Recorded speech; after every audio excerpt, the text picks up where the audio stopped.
Hi, everyone. Harry here to talk about a genuine undercurrent of discussion and frenetic activity pointing toward a possible violent reaction to a Trump loss in the upcoming election. Now, look, you might want to say, I think in many years you would, this stuff is kind of out there. 9 times out of 10, 95 times out of 100, it's just kind of low life's talking. And here it is low life's talking, except given the January 6, 2020 precedent and just, everything that Trumpism has come to stand for, we got to think seriously about it and be aware of it. And the federal government that's in fact what the current reports really come from. But, there were folks. Rick Wilson comes to mind of the Lincoln Project, who back in 2020 said, we got to be really worried if Trump loses of extraordinary extra constitutional measures he might take. And man, oh man, did that prove to be accurate, and really the core, I would say, offense against the Constitution that Trump perpetrated as president, and that's, notwithstanding a long list. So what's going on now? First, there is the Department of Homeland Security has just picked up quite a lot of they could say online chatter, but about preparing for civil war. And it's the same kind of chatter that the Proud Boys and 3%ers and others were doing in advance. And it, is basically fuel for Trump to light the fire to if he chooses. And would he choose?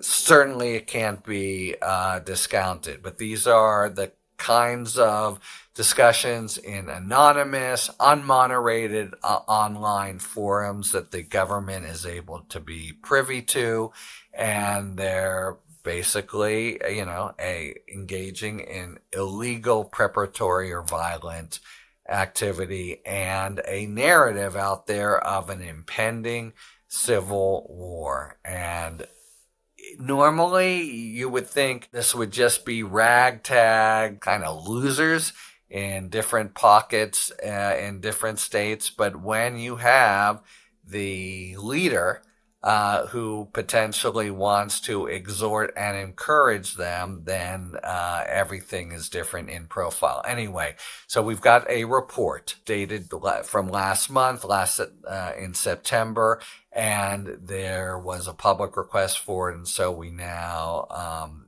that was successful. We now have it, and it's just replete with all kinds of ugly, nasty stuff, including anticipatory perceptions of election fraud, which, that's the grist for the mill for these guys, but also for Trump and his circle. The basic notion that only in the event of fraud, if there's a loss, it would have to be fraud. You had pretty remarkable things from J.D. Vance, basically saying, and other kind of official persons in the Republican Party saying, if Harris wins, say Wisconsin and Michigan, somehow the process has been corrupted. Okay, as I've said, this is normally an isolated low-life stuff, but it isn't and can't be taken that way.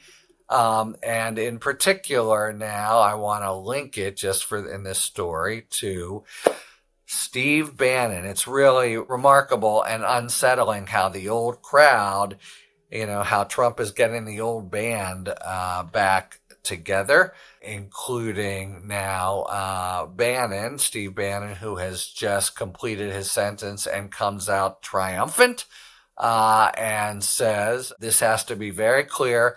The Democrats and the radicals on MSNBC and CNN, radicals on CNN, they're not going to give up power, and that's why he says to his audience of 60,000 plus, we have to make sure they cannot steal the election, which is another way of saying we have to be ready to steal the election if we don't win it fair and square.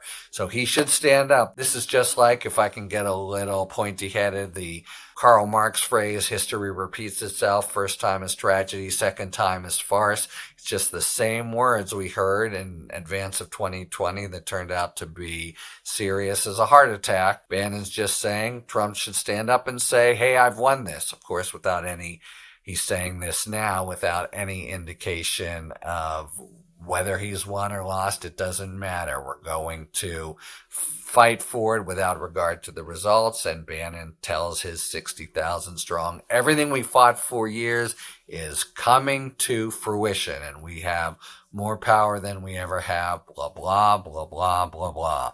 So, Bannon has always had Trump's ear. The revelations from the cases, including January 6th, is that he was deeply involved. Presumably he is again. But you just consider the foot soldiers, the same kinds of folks who were prosecuted by the thousand, the biggest DOJ case ever for storming the Capitol, and then the architects and ringleaders and people who are Trump's advisors basically saying the same thing. And we'd be fools not to notice that the table is being set for a second assault on democracy. And the last one, I'll just say, turned out to be pretty goddamn serious. So when you see these building blocks here, it cautions hypervigilance and the ability to have a plan and push back strong and fast in real time. But we could be talking about a major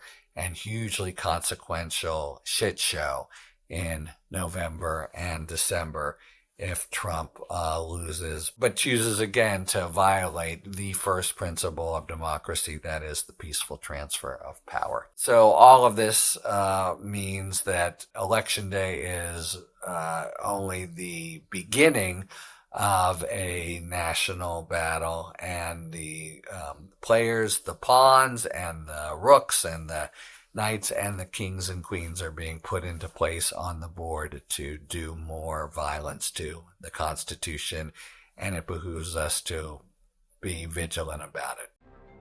Talk to you later. Thanks for tuning in.